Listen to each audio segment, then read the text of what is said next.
Welcome to Code Fix, where you learn and enhance your programming experience. In this video we have shared how TypeError function object is not subscriptable. The error message, TypeError function object is not subscriptable, typically occurs in Python when you try to use square brackets to access an element or slice from a function object, but the object is not subscriptable, meaning it doesn't support indexing or slicing operations. This error typically occurs when you try to access an element of a function as if it were a list or a dictionary. For example, consider the following code snippet. When you run this type of example code, then you will get this error.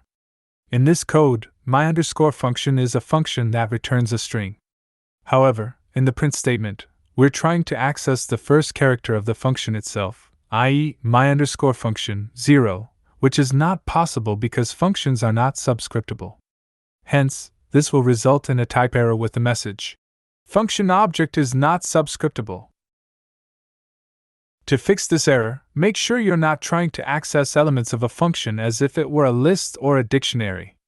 Check your code for any instances where you're trying to use the subscript notation, i.e., on a function object. Hopefully this video helps you to sort out the issue you were facing. If you still face problem or need further help, just write in comments. I will reply you as soon as possible. Before you go, if you like this video, you can subscribe for this channel for future videos which can help and assist you further.